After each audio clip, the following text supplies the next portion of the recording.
Okay, everybody, hello and welcome to what I think is the last session of the day. All right, thanks for hanging in there. It's been a good long day, I think, for a lot of people. We're going to show you the app model for Office and SharePoint, what we've done to add to that experience. I'm Jeremy Chapman. I'm from the Office product team. As you can tell from my voice and my funny accent, I do come from the United States in the Redmond corporate office. We're going to go into all of the end user features and how to even develop some of the apps for Office and SharePoint. I'm going to show you a bunch of examples here. Remember, this is a 200 level session, so I'm not going to go terribly deep into the nitty gritty of all of this stuff, but we're going to give you a basic understanding of what the components are behind the Office apps and also what you can do in terms of scenarios to use them and how everything kind of works. So I'm joined by Yoni. Why don't you introduce yourself? Thanks, Jeremy. My name's Yoni Kirsch. I'm an Office MVP from Sydney, over the ditch, and I'm really excited to be here. So we're going to go through the new Office app model, like Jeremy said. Probably not going to go quite to the 400 level of debugging code, although we do have Mike Dehouse in the room if we run into any trouble. But we're certainly going to walk you through the whole new Office app model. We're going to show you the different options you have in terms of developer tools and call out a number of example applications, and we're going to build at least 3 or 4 apps by the time we're done as well. Awesome. So who here is a SharePoint developer? Wow, quite a few of you. Who here is a SharePoint user? Who's an Office apps user for desktop apps? Wow, very few hands going up. I thought everybody, not everybody's using Word and Excel and Outlook. Nobody's using emails.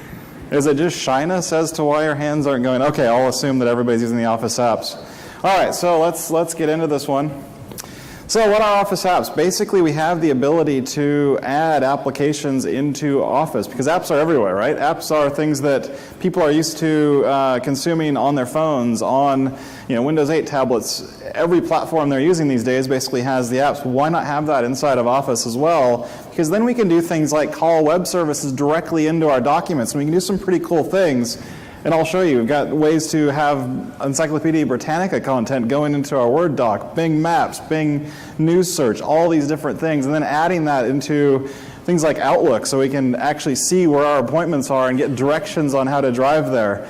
Adding stuff into Excel spreadsheets so we can actually take our data and actually perform things like heat maps and look at priorities based on geographies and all kinds of different slicing and dicing of data. Plus we can take all of that using the same infrastructure, the same dev model, and apply that into SharePoint, using the same type of applications in SharePoint that we can on the client apps with the same back-end infrastructure to build them. So pretty cool stuff. We're going to show you what those apps are, anatomy of that, the architectures, SharePoint, developer tools, and of course a bunch of demos over the next hour. So question for you, Jeremy. Sounds like, task pane app in the side of an Excel spreadsheet. I could do that with VSTO using my existing .NET C# skills. Why the change?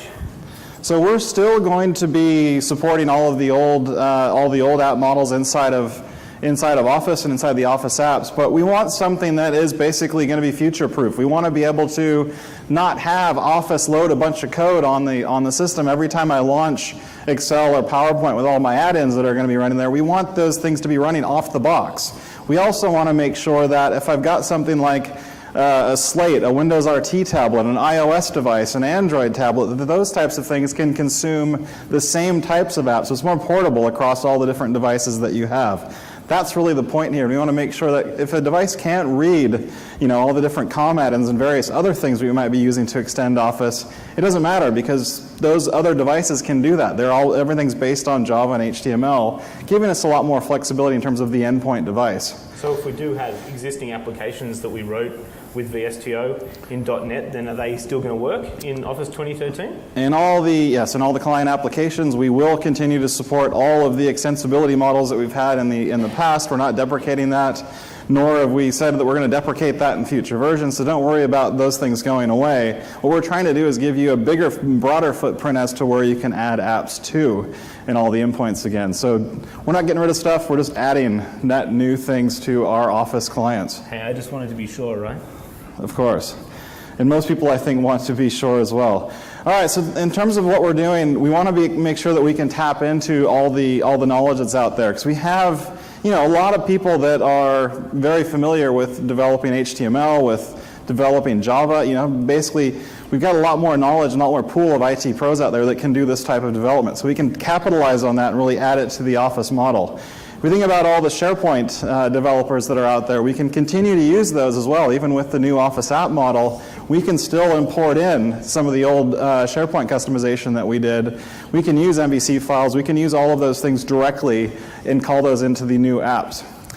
We also want to make sure that our applications are designed for the cloud. That means that we're calling into web services by default. We're actually using basically iframes across all those applications in order to interact with hosted data. And that hosted data can be on your premises, or it can be in a website somewhere. It can be on a website that you host as an intranet site. Wherever you want to put that, you'll be able to call into those data sources and actually set data into those data sources as well. Other data sources existing on the web as well, social data sources, Facebook, LinkedIn, all that kind of stuff. Of course, and we've actually built a lot of existing hooks into those data sources. So you think about things like LinkedIn or all the Bing services around news. We're going to show some of this today. But if you're using social networking, all those things, obviously with Yammer coming on board, all those things, we want to make sure that all of the social networking or all of the web services that we can call into, we basically need a quick little manifest file in order to get the apps to talk with the web service. But once we've built that, then we can have that type of content surface up within our Office applications or within our SharePoint sites. So some of them, like the LinkedIn application that Microsoft and LinkedIn have been working on already, there's a demo application that you can go and download and have a look at. Those are around. Also, there's a whole bunch of sample code that already exists for the entire Facebook API and all that kind of stuff as well.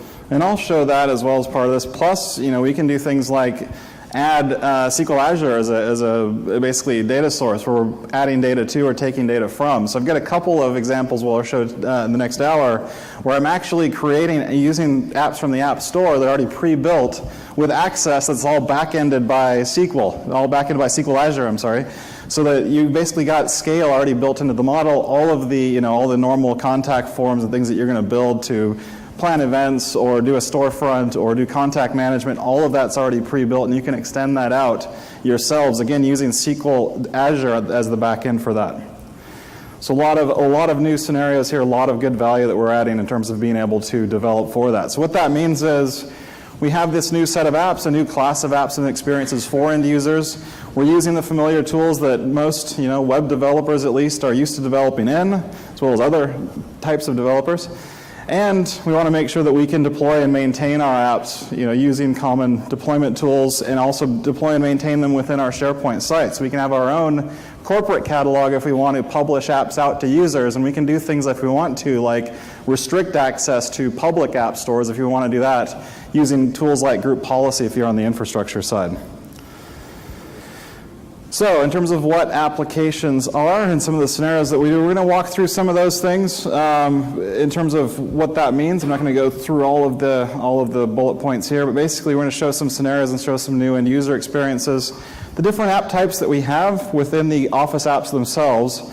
So we have something called a task pane app, and I'll just zoom in on that so you can see kind of what we mean. If we open a Word doc, then the application will basically nest itself on the right-hand side of that Word doc, and then we can interact with things on that side, and we'll show that in a second. With Excel, we have the ability to actually let the content float over the Excel spreadsheet, as we see here with this content app. We'll see what that looks like in terms of app development within Excel. And then with Outlook, if you guys were here in the earliest session this morning when we showed the Outlook applications, these are things that actually look at the Outlook email content based on the logic that it's got to detect various pieces of information, such as the address, such as questions for action items, such as various appointment suggestions, those types of things. We can query that information, and Yoni's actually built an application that calls basically content within Exchange in order to surface up another set of tasks that you can do within Outlook. So a lot of different app delivery types here across all the different Office experiences. Now we do support, Word, Excel, and Project in terms of the client apps, and we support their companion web apps as well. Also, we can do things in Outlook and Outlook web app and on top of SharePoint. So Jeremy, I was just going to add to that. So from an Office point of view, these three types of applications that we support, the top one probably most closely aligned to those Office developers in the room that have worked with VSTO, having the application pop out the side of your Word or Excel window is probably the most familiar environment. You'll see the others as we go along, but the power here is really that we have this open web standard platform based on HTML5 and JavaScript that still has the ability to hook into the active content inside the application itself. So if it's a Word document, we can get data out of the document and put data back in. The same with Excel, and then as you referred with Outlook, we can do some really cool stuff around analysing the content of the email that you have selected at the time and making some clever decisions about when to display our application and what to do with it. Okay, so with that, let's get into some demos. So, if my computer is projecting, there we go. All right, so I'm on a normal Windows 8 machine. I've got the new Office clients installed. And I just want to start out with a few actually I'll start with a few Word task pane apps. So here I've got a great introduction of Rome, and I can do something like if I want to add content from Encyclopedia Britannica. In order to do that, I'm just going to go into the Insert tab like I've got here. I will add my Britannica researcher. And basically what that's going to do is then load an app that's hosted at Britannica to let me go in and find content. So if I highlight Rome, what that's going to do is actually get data, go out to the web service, look for information on Rome, and I'm going to click on Rome. And with this particular application, I can do things like add a picture. I might want to add some picture of that. So we'll go ahead and insert our image into our document. So there we're able to actually get a photo, or sorry, a map in this case, or a photo if we wanted to, and add that to the application, or sorry, to the document. I can select some text in this case and insert that selection.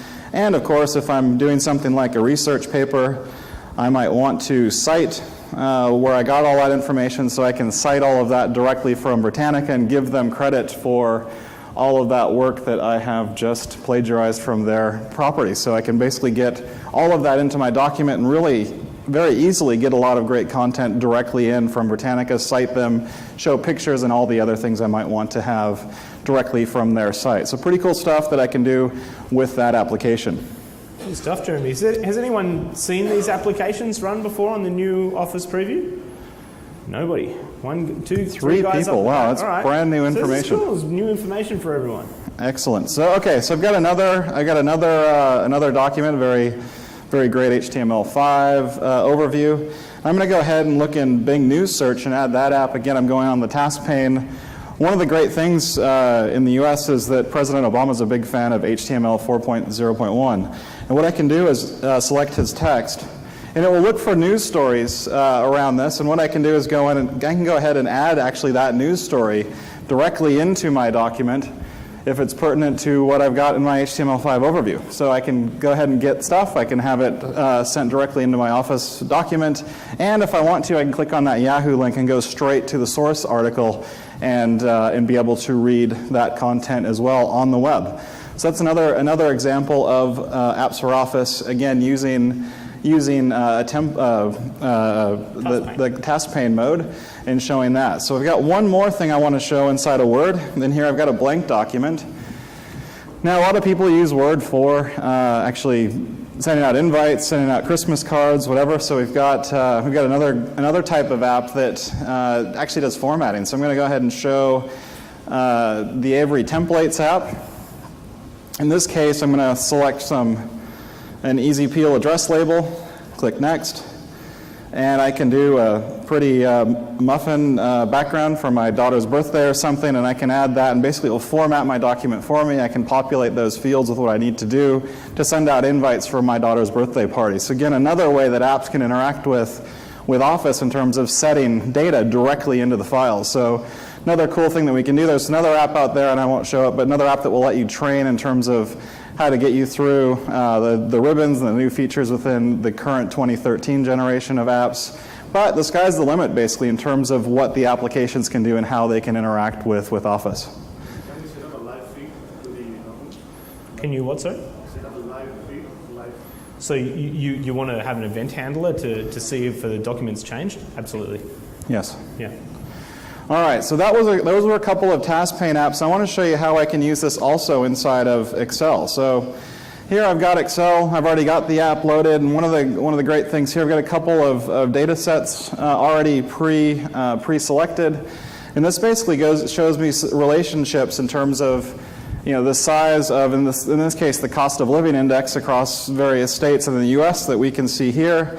I've got another app that I can show that I can do something called a heat map against that data as well. So I'm going to again go into Insert, Apps for Office. We're going to talk about how the marketplaces look and how the other ad experiences look in terms of how to get the apps into our files. But here we're going to add the heat map app.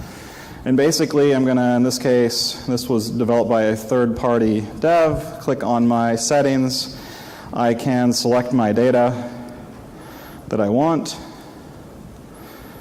That is the range. I've got red to green, and I will give it a title of cost of living heat map. Save that, and then we have a great cost of living heat map, again using the data that we have in columns B and C, showing us a comparison across the US states. Again, calling into a web service to provide the coloring, the mapping, everything, because it already knows all the states within the United States, and doing that kind of comparison for us on the fly in terms of all of the data that's in the 2009 cost of living per state. So it looks like Alaska is actually more expensive to live in than Hawaii, which kind of surprises me a bit. Maybe someone forgot one of the zeros off the data in the cell there. Maybe, but basically we can use this. The sky's the limit again. So I could have various countries showing up. I can have all kinds of different things I'm calling in through mapping tools at least. Now what happens if we take our task pane apps and we actually add multiple pieces of content to that? So we've got something here that's actually quite cool where I've added quite a few different apps into one spreadsheet. Now this is something that we were using, or at least the geeks in the office team were using to track the Olympics in real time. So this would actually feed with Olympic data into the event results sheet, and then we can actually see what each country is doing from a medal count perspective. So here I've got basically the United States here in this case added. But if I wanted to look at other countries, let's say we wanted to look at Australia, it would actually query on Australia. It's going to go and find the flag image, for example. It's using JavaScript here in terms of providing this contextual styling of all these bubbles here and what the medal counts are per event type. And we also have then a heat map of the world in terms of which countries have won the most medals. One of the great things I can do here, obviously, since we're in New Zealand, is you can go on to New Zealand and see what the Olympic results were there. It looks like you guys are excellent at rowing, and we can go ahead and look at again our medal distribution. Looking at our here again we've got our JavaScript that's running all of these controls around this. I can put games in here. I think we'll know that our platform's doing well when we've got Rovio writing Angry Birds for the Office web apps. So we're just using Java at the end of the day in terms of populating that content into these apps. So again, something like this could be a doc template that has a bunch of Office apps already set in it.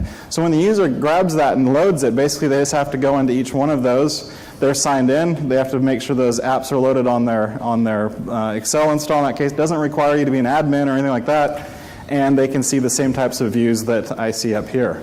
I'm having some really bad premonitions about starting to get spam mail with Excel spreadsheets in it with games that get sent around as a chain letter. I don't know. I think that would be kind of fun to actually be inside of Excel. It looks like you're actually doing work, and you can actually go in there and do some great gaming. We still need to work on our Frogger app to replicate the experience that you have when you try and get from Sky City over to... Yeah, that I wanted to port over was Frogger into Excel here. All right, so the other app type that we can do in addition to that is I can do contextual apps inside of Outlook web app or inside the full client. How many people get emails that are like this? Not one person gets email with a bunch of superfluous junk, right? Nothing really actionable. It's just, it says it's really important. Somebody even red banged that email and sent it with high importance. Great thing is we can look through all of that blah blah, all of the long content. And I've got a lot of people that I deal with in the field that that give me really long contents, but basically what we can do is not even look through that whole email because it doesn't have a lot of useful information in it, but really there's one action item in that email is, can you fix my computer, which I often get being a Windows imaging and deployment guy by trade in the past. And also it will look at suggested appointments. It actually combs through that email and says, can you stop by tomorrow and help me fix my computer? Do you want to schedule a meeting? All these things. And the great thing here is that it will actually give me a calendar item. I can save it to my calendar. It will populate that meeting with the sender request, myself, and give me a date. We might have to juggle the date around a bit, but it does all that work for you. So pretty cool stuff. So where did those action items actually come from, Jeremy? So the action items are sitting on it. So the rules are sitting on Exchange. It's actually looking at the contents of the mail, and based on that, it's actually surfacing up the various options that I have in terms of apps. So I have another email here from this Jeremy Chapman guy who likes to spam my inbox. And basically, he's also got, in this case, some stuff that the Exchange environment's able to detect. We see that he's got a barbecue going on at Lake Bill. If anybody's been on the Microsoft campus, that is between all the old X buildings. We have this pond that has big koi fish in it. And what we can do there is it will actually find the address, which is one Microsoft way. It will contact then Bing Maps, map that for me, and I can get directions on how to drive exactly to that meeting. This is something that you would use if you had a customer email you. It's got the customer meeting and the dates and the details and all of that, as well as the address. This is something that you can do instead of having to then go into Internet Explorer, go to some other service, probably Bing Maps is probably what you normally use. Then you would go ahead and just see that directly in the email context, and you can use that to actually get directions directly to where you're going. Is that map live? Yes, it definitely is. We can zoom into it. We could, if we wanted to, we could change the way that it renders, but here we can zoom right in, maybe even show Lake Bill if we get, there we go. There's our little, it's part of our lake here. There's basically our campus, and we're at building 2, and right there's a little pond that we would normally have, but I think this image is a bit older or something. All right, so this is where we're talking about. Now the great thing is we have suggested appointments as well, so it will look at that appointment and it will say, hey, since there's a meeting on Friday at 5, it's going to think that it's September 7th, which is the next Friday, obviously.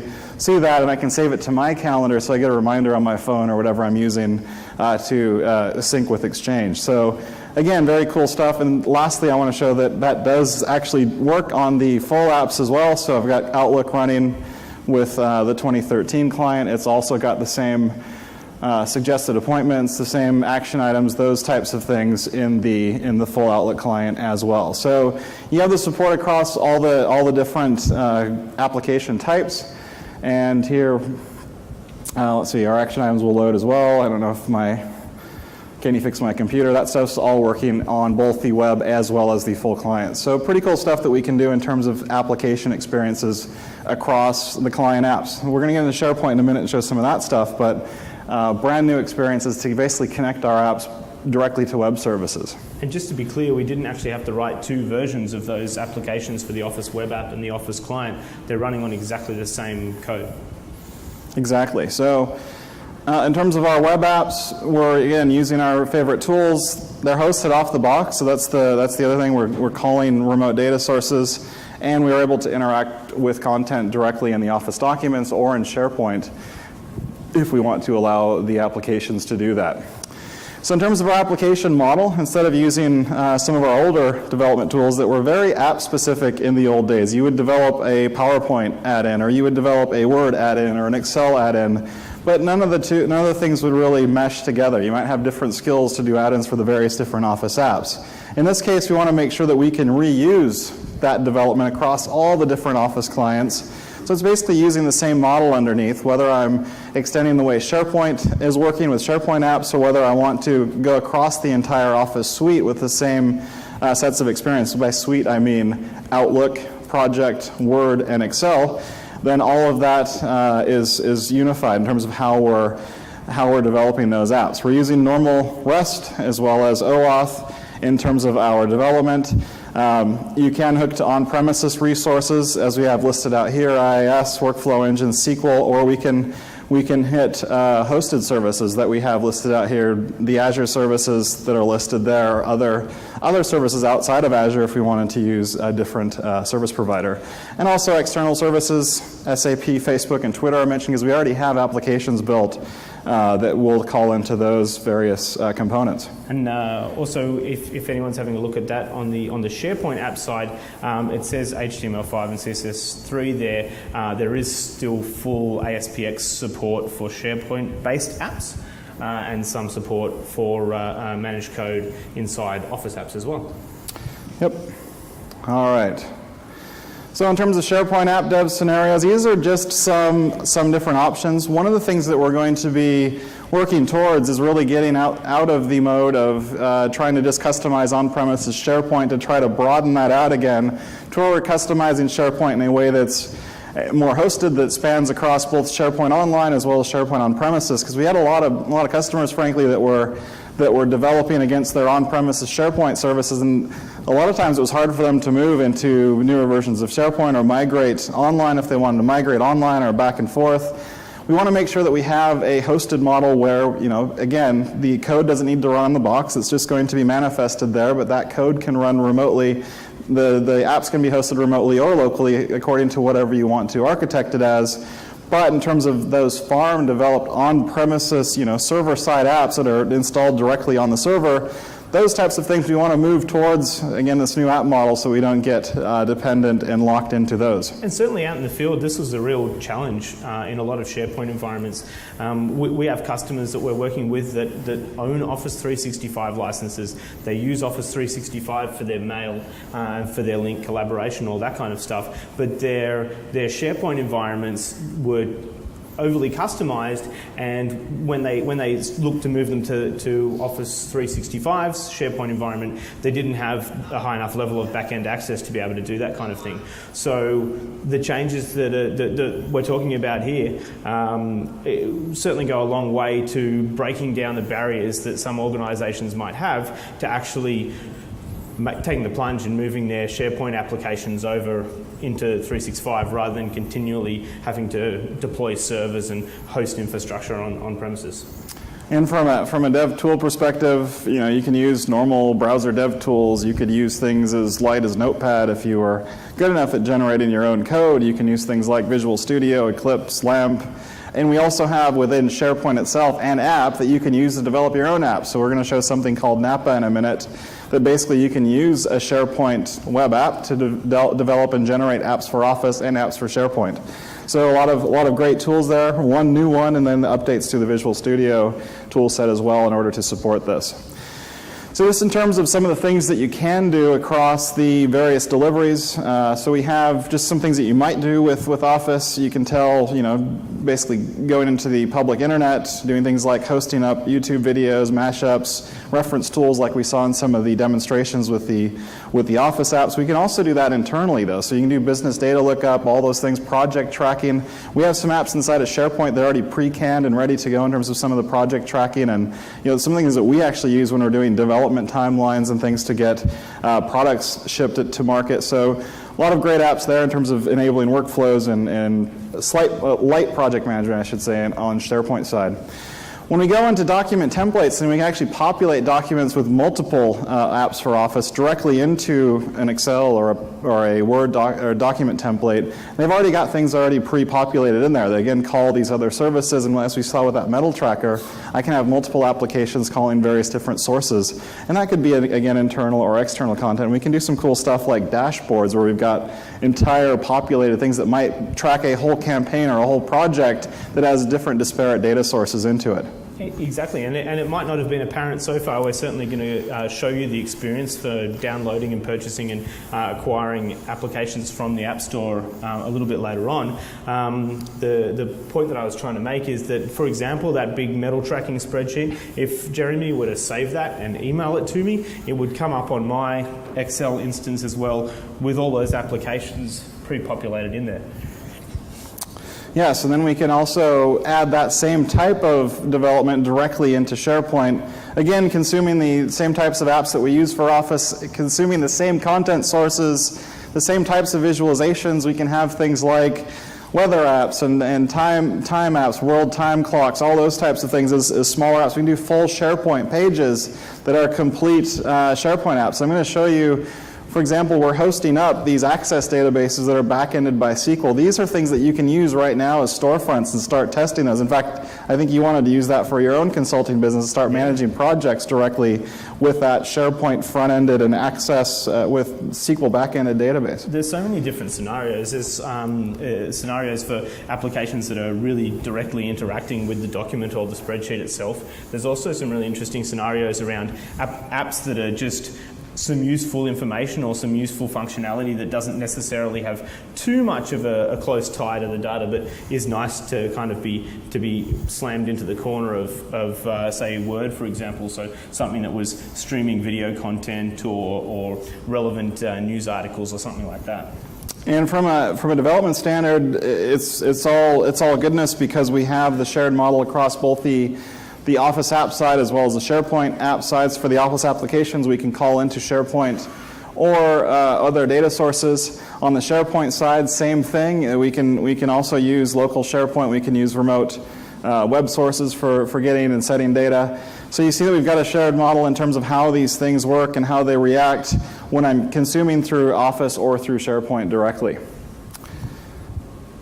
So in terms of all of our how the platforms function, we have basically our platforms and products that we're using SharePoint with, all the data sources that we might want to use, and all the different types of things that we can develop. These are some apps that we already have running, for a large extent already have examples of running into our app stores that you can download and test right now. And we have an app catalog that we'll show you in a second when I go into SharePoint that we can use to actually surface up those applications. We can download those from a public store that if you're a developer, you can develop to and publish apps to, and then SharePoint admins basically can add them into their sites. Or if you're an Office app developer, you can also add apps to a public store there.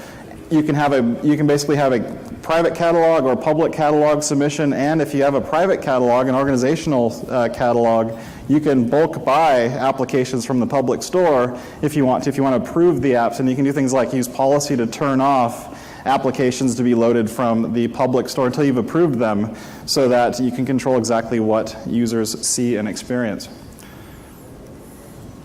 So let's show a couple of things in terms of SharePoint apps. I'll just do that quickly, and then Yoni's going to show you how you can develop a couple of apps that we've got running here. So I've got a SharePoint sample site. In terms of all my content, here I'm going to just go and go look at my site contents, and I have in here a couple of applications already loaded. Now these were already on the public SharePoint site. I can go in and add an app if I want to. In this case, I will show you a couple of things. So I have an event planner that I downloaded.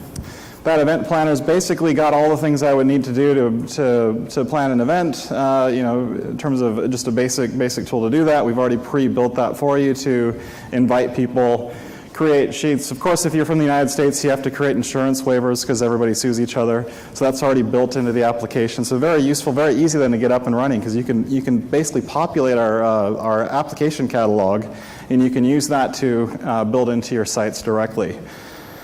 So going back to my site again, showing that I can do some pretty cool things in terms of adding SQL, Azure, back-ended access apps directly to my sample site. So here I've got my business contact manager. I've got a video embedded from YouTube that I can play to get me up and running very quickly. I've got contacts. Some people might recognize some of these people. Steve Riley, who strangely is in this store, this part of the sample store here. But basically, and he got a haircut. I think he's building some muscle. And then we've got some company data already in there. So basically, we've built out an app already with all of the kind of the core things that you would need from an access perspective with SQL backending that, SQL Azure, and you'll have all that stuff already pre-built for you. So in terms of, again, as a developer, these are opportunities to charge for work and have them in a site that a lot of people can see and consume on the SharePoint admin side. And again, on the client end, we can do that as well. So got a customer orders things, this business front end that I've downloaded from the store. And after this loads, I'll show you what the experience looks like in terms of adding an app. So here I've got a couple of customer orders and things that I can look at. I can look at all the products and purchase orders, suppliers, all those types of things. Again, giving you great templates as to being able to get you up and running and started on building some of these applications very, very quickly. Let me just go and show you what it looks like to find and add apps to the store. So really a little bit quick. later on, we can certainly go through how you would create an application like that inside SharePoint, as well as a bunch of other apps for Office and SharePoint as well. Exactly. So when I go into My Apps, I can go here and I can look at the internal apps that I've already authorized for use, or I can go directly to the SharePoint store, and this is basically that public store that I can, as a developer, add applications to, and basically any SharePoint admin would be able to download and install these applications, use them internally on their SharePoint sites. This is something that third-party developers are already starting to publish too. Since we're in beta, all this stuff is free, unless it's one of these test apps that we're using to make sure all of our licensing workflows work. But all this stuff is up there and able to be tested, and you can try it out if you got a preview tenant for Office 365 right now. So let's go back to our PowerPoint. That was a quick round of just a few apps for SharePoint that are already pre-built. All right, so in terms of development languages, as I mentioned, HTML5, JavaScript, OAuth, REST, OData. The tools that we would use, we can use all our familiar normal tools around developing SharePoint sites or developing websites. In terms of signing up for this, in terms of getting all the tools, you can go to dev.office.com. All the resources are there in terms of what you need to sign to grab that. And essentially how to get that all up and running. But now I want to actually show how we build some of these things. So Yoni's going to take us through a lap of actually building and developing apps for Office and SharePoint. Okay. Thanks very much, Jeremy. Just before we do, I want to jump back quickly and reinforce the URL that I've got on the left-hand side there, dev.office.com. Everything that you need to build anything we're going to show you today, excuse me a second, you can get all of it from dev.office.com. So all you need is an Office 365 preview tenant, which is free to sign up for, with a developer site in that. So if we have a look there, dev.office.com, you can see I've been there before. And all you need to do is jump into the build section there. It'll give you an opportunity to put some information in and either add a developer site to your existing Office 365 preview tenant or create a new one if you don't have one already. So just before I get stuck into creating a few applications here using a number of different tools that we've got available to us, I was hoping to get a bit more information from the people in the room as to what kind of development you're involved in at the moment. So can I get a show of hands again? How many people in the room are SharePoint developers in here? Okay, so we've got about half the room is SharePoint. And what are you guys writing code in? C#. So you're kind of managed code, ASP. And we all Visual Studio guys? Are we SharePoint Designer guys? Anyone SharePoint Designer kind of people in here? Couple? More Visual Studio people in here? All right. Good. We have any kind of traditional Office code developers? VBA? We have any VBA guys who are willing to admit it? Just the one. Any VSTO? And okay, so we've got a few more VSTO guys, and we're all C# kind of VSTO guys. Anything else? Anyone call out if you're a VSTO guy who doesn't do C#? VB.net. Okay, so we got one managed code VB guy as well. All right, thanks for that. That gives me a really good idea of where we're at. So I guess the other question is, how many people in the room have got experience with web development of any kind in there as well? Hey, all right, good. So keep your hands up for HTML. Good. JavaScript. About the same. Cool. All right. You guys are going to like me in a second. So I'm going to jump back over to our developer site that I've created here. And this is exactly where you would land after you went through the sign-up form. And the first thing that I'm going to point out on the side here is the Napa Office 365 developer tools. So those of you with sharp eyes will notice that this was in the list with a bunch of other applications that I've been working on that you can see here now. So it itself is actually a SharePoint 365 application. So it's Yeah. a SharePoint app for building SharePoint apps. It's like artificial intelligence, yeah. In? Exactly. Yeah. Probably Visual Studio, isn't it? Probably, yes. So in any case, here we are, and I'm sure a lot of you are kind of looking at me with blank looks and saying, well, what is this tool? So I'm going to jump right in and I'm going to give you a bit of a look. So if you add a new project in here, we can see straight away that we've got 4 options. The first is an application for SharePoint. We'll get to those in a little bit. You'll probably be quite familiar, most of the people in the room, with the experience there. ASPX, managed code support, HTML5 and JavaScript and all that good stuff. The bottom 3 work a little bit differently because they're all applications that you can build for Office applications. So the one down the bottom is for mail applications. And the second from the bottom is the content app, which you would have seen the bubbles floating around in Jeremy's metal tracker before. All the metal tracker ones were content, and even there was a task pane there as well on the side. It looked like a task pane, but yeah, it was right. Also another app. So gotcha. And so then the second one down there is a task pane app. Those are supported in Word, Excel, and Project. And in all of those cases that I just described, we have exactly the same support inside the web apps of Word, Excel, Outlook, whatever, that we do in the full application. So let's get stuck in. Sorry? no PowerPoint at the moment. There are a few DCRs submitted to get PowerPoint apps built, but I can't give any details on what the status of those design change requests are, but that's something that's been asked for as part of the public beta, certainly, and even prior to that with our private betas as well. So there might be something coming there, but nothing confirmed. Okay, so to start off with, I'm going to show you what the development experience looks like for a content app for Excel. We're going to do this using the Napa development tools, and we're going to do our debugging in the Excel web app at this stage. A little bit later on, I'm going to create another application, probably a task pane app, and I should probably hit the create button. That's not kidding me. Oh, sorry, I'm just being impatient there. And later on, we're going to connect to Visual Studio. We're going to create the same kind of applications from Visual Studio, and we'll do our debugging inside, say, Word in the full desktop client.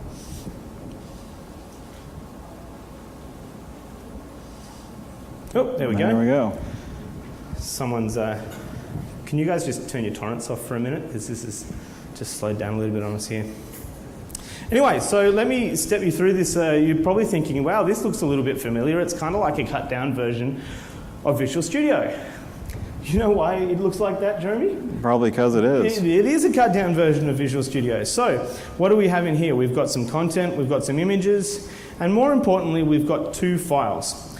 We have an HTML file here that controls the look and feel of our application, and we have a JavaScript file underneath it that controls that has all of our code that we're going to write. You'll also notice that there's a couple of CSS files up there. We've got full support for CSS3 if that's your thing. So just before we get started, I'm going to add a new item in here. I've added it into the wrong place, haven't I? And the file that I want's in my pictures here. Okay, so I've added an item in there. Let me just open up where I've got all my code hiding here. So to save me having to type all this out again, I'm just going to drop the body of my fantastically, professionally written HTML code into there. And while I'm at it, I'm going to grab my JavaScript that I prepared earlier, and there it is. Okay, so with a couple of quick changes, we should be ready to go. The other thing I'll show you before we do is the properties here. Actually, that's a good point. I need to change one thing here. You'll notice when we opened the content apps in Excel previously, we could control the size that they appeared. So I'm just going to set this to how big I want it to be. Those of you might notice that's about the size of my phone screen. And I'm going to run it. So what happens now? So now if there was already an existing application, it would uninstall that, and then it would install and deploy that out. And then basically the app will be running with all the backend services, and it will make itself available to a client, and we will see it actually launch, hopefully inside of a web app, to prove out whether or not the thing works. So this is basically the equivalent of using a debug or a release mode inside Visual Studio, but instead of using running a Windows runtime binary or even an Office application, we're going to work directly here from inside the Microsoft Excel web app. So just to be sneaky, we can hit F11 here and trick everyone into thinking that we're actually running Excel. The full version, yes. Okay, so now what you can do is actually interact with your data if you want to. So go ahead and select a cell and maybe get the data. And that will actually pass that into your app, so you need to go back into that cell. So if I hit my Get Data button, you'll see that it's stored that information there. And if I want to set that information somewhere else, and I'll probably just put it in the first one. Anyway, so there you go. So that's how the web app debug experience looks. You can see there in a couple of seconds we've created a new application, added some code to it, and then had a look at debugging that inside the web app using the Napa tools. So I'm going to close that really quickly. Can you actually plug in a breakpoint step through? Only with it from a very basic point of view. If you want to get down to that level, then you're going to be happier in Visual Studio. You'll see why in a second. So I'm just going to close that down and just quickly show you that there was really nothing fancy going on here. I've got my basic JavaScript file that's been referenced from the top of the HTML, and I've got two functions here, one that sets my data and one that gets my data. So all it's doing is using the Office API, going off and saying, okay, the cell that's been selected at the moment, pass me back that data, and then storing it into that text field that we had. And that's basically what that Bing News app was doing when we searched on Obama and HTML. It was grabbing the news sources from the web service, and then when I was applying that story directly in the file, it was using the set data basically to put it back into the OpenXML doc. So same thing. Right, so exactly the same. So instead of taking it and storing it in a text field like we did, it was searching Bing with it and coming back with the results. Yep. Okay, great. So for my next trick, I'm going to take a look at creating a mail app. So once again, we'll use the Napa tools, and we're going to create a mail app, and we're going to debug it in Outlook Web Access or OWA. Let's call this one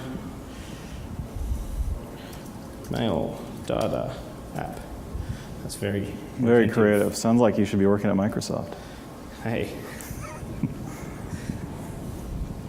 All right, so once again, we've got the same kind of stuff. The only thing that you'll notice that's different here is that we don't have an opportunity to store content in terms of images and stuff.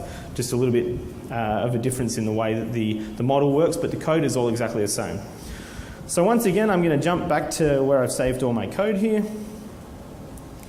Grab my body out of there.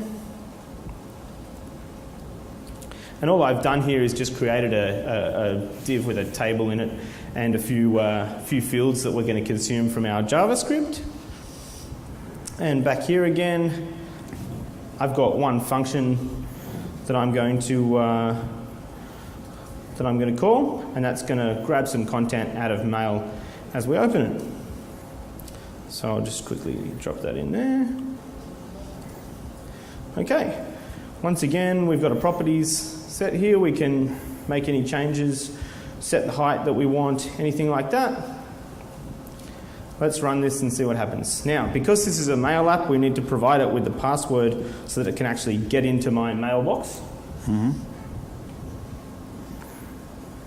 And once again, this is actually behaving a little bit differently. This application is being installed on our Exchange server. So if you run Exchange on premises in your environments, or the environments that you're working on, then these applications for mail get installed onto your Exchange server, and then the client, the Outlook client or the OWA client, communicates to those applications through the Exchange server itself. In this case, we're working with Office 365, so the app is being installed onto Office 365's Exchange environment.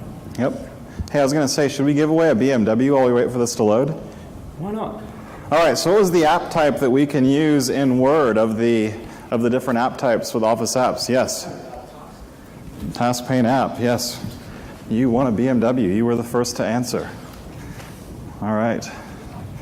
There you go. Congratulations. We've got one more BMW to give away before the end of the session. So if you cast your mind back to when Jeremy was demoing mail apps a couple of minutes ago, you'll remember that our apps that are installed on our Exchange server are over here. Now, those applications only turn up where the information in the message, where the app has been programmed, okay, only make yourself visible if we meet these requirements. In this case, we haven't set any requirements like that, so this mail app should open straight away.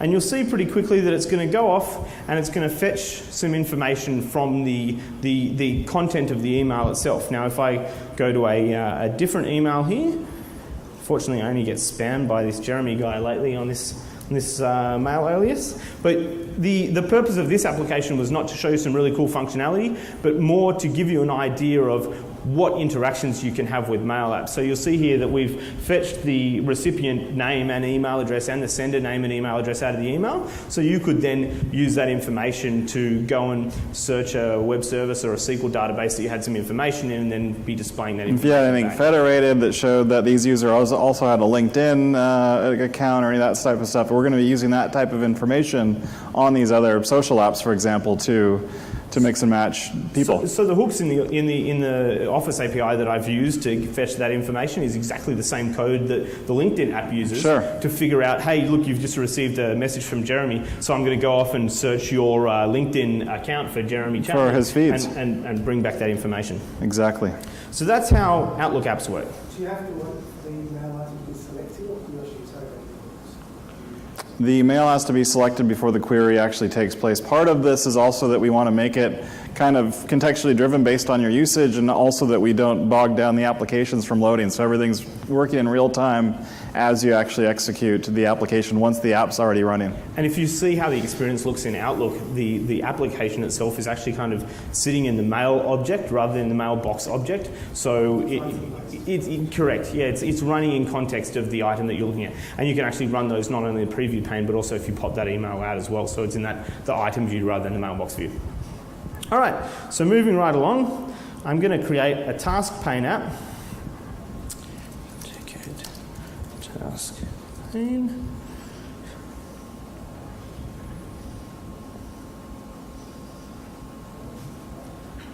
But this time, I think I want to do a bit more complicated debugging. Well, I probably don't, but I'll show you what would happen if you did. So you'll see straight away that we've got an option down the bottom here to open in Visual Studio.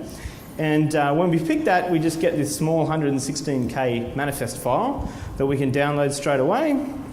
And the cool thing is here we'll actually download and install Visual Studio tools, right, as part of that workflow if they're not on the box that you're trying to use. Right, so on this particular machine I've already done that because it takes about 5 or 6 minutes to download and install all the SDKs that it needs. But the experience, I encourage you to try it out when you get back to your PC. It's really quite seamless. If we didn't have the SDK installed, it would prompt us and we'd hit the install button and away it would go. 5 or 6 minutes later you'd be presented with the exact same screen that we have here.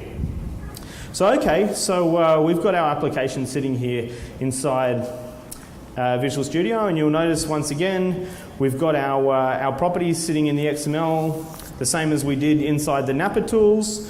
We can change this so it only works with particular applications. We can configure all the settings from there.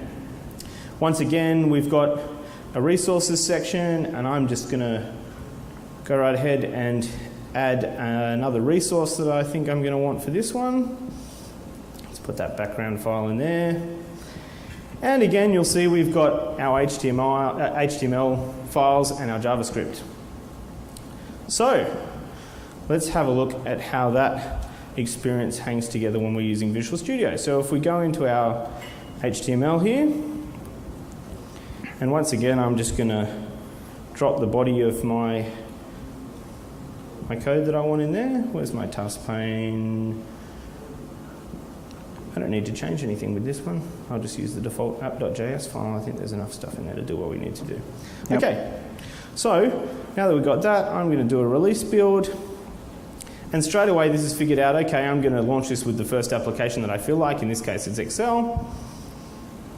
And the application loads straight inside the full Excel application. Once again, we can get information, we can pull it out of Excel and move that information in and out of the application. Just to give you an idea of the parity between the experience, I would like to take a second and actually just revisit the application that we built a moment ago. And that was our TechEd content application for Excel. So now that you've seen how that works, I'm going to actually take this code that we've already written and saved here with the Napper tools, and I'm going to load it in Visual Studio. So this has actually downloaded my full project off the SharePoint site where Napper had stored it and brought it down into Visual Studio. And if I just hit F5 to debug that, straight away you'll see that our application works exactly the same in the Excel application as it did in the web app. Cool stuff. Yeah. All right, so we've got about 5 minutes left just to show you a couple of the in-app experiences in terms of getting to applications. Again, this is something that you can develop to sell the apps publicly. You can use that internally on your internal sites with your internal Office users or SharePoint. Very, very flexible in terms of how you work and what you want to do. So let me show you what the app catalog looks like. Let's give it a second. It takes a second for the image to acquire. There we go. Now I'll go back into one of my Office apps. So I'll go into Word, for example. We can go and look at our Insert Apps for Office.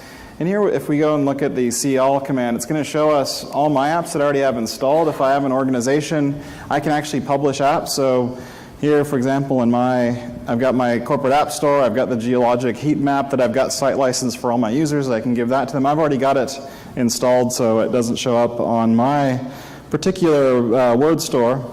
But you see all the other things there. And if I want to go into the Office store itself and look at the public store where apps are being published by Microsoft and third parties, these are things right now that you can test out today on the 2013 clients. This is just going to go straight to the web and straight to the web store. And we already showed the SharePoint store, so the same thing for the SharePoint apps. But again, this is something that you can build out, start testing if you want to test it on your clients. And if you're a developer, you can start developing that and publishing applications in the store. Again, these are free apps in the initial run while we're still in beta, essentially. But once we get to release, then we'll be able to do pay-for apps. My store doesn't want to open. Let's see if I can. I've got some kind of a security issue going on there.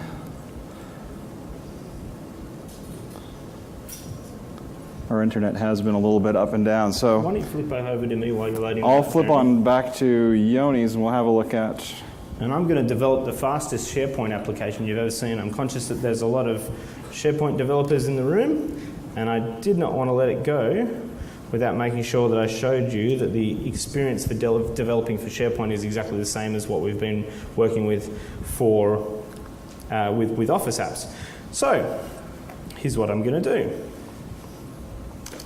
I'm just going to drop another bit of HTML into our ASPX file there, and I'm going to grab my JavaScript that I've put together. I actually need to replace my ready function here.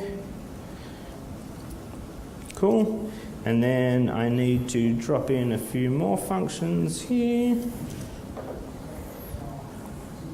Obviously, I just wrote that while Jeremy was loading up his That's how slow the internet is. You can write apps while pages load. But I'm loaded here, so I'll go back to that in a second. All right. Maybe while you upload and install, I can go back to my thing. So actually, Here's the public store again. That finally resolved and loaded. Now I've got all the different Word apps that I can currently download and install. Again, there's a bunch of stuff that's already there from third parties that you can test out. There are some, like Factiva, that you can actually basically drive for subscription services directly from the app into other data sources. So there are some quasi-paid-for things already in here right now. But again, if you're a developer, you can do quite a bit of work to test out and to start publishing apps to the store. Okay, let's go back to yours. You got me there now? Okay, so here's our app that we just put together real quick, and you can see I can run my function there, and I can find out that there are currently 2 lists in my web. My SharePoint site here. I can run another function here to create a SharePoint list, and you'll see that I've got another function here that actually enumerates out all the SharePoint lists on this site. And I've got another function there that will actually delete the SharePoint list. So just a really quick example application to show you that you've got full ability to manipulate the SharePoint environment, create lists, modify them, make all those kind of changes. And that's just something that I put together in a couple of minutes before the session. Okay, so we got 1 more minute left, and with that we're going to summarize what we can do, basically giving you the choice and flexibility to build a whole different class of apps. There's 1 billion people using Office, and we expect to continue that forward as we get into the next Wave 15 releases. This is something that we can do in terms of a unified application model. We've got 1 more BMW to give away in a second. So what you can do now is you can try out the apps, you can start developing apps, and we've got a great blog that you can follow us on for Office apps noted there. And with that, I'm going to give away the last BMW and let Yoni pick a question for who gets that car. Okay, so for the BMW, and you have to put your hand down until I've asked the question. I want the car. You want the car? The JavaScript that you use. Yes. JSON? Sorry? The JavaScript that you use. You can use JSON Yeah. if you want, yeah. So the question to win the car is, someone tell me what's the URL you need to go to get the new developer tools for Office. It was the gentleman, yep, you. That's the one, All right, and you want a BMW. So with that, we are going to wrap up our session. We are at time, so thank you all for coming. Don't Enjoy the forget rest your of the week, evals. and please fill out your evals. Thank you very much. Thanks for your time, guys.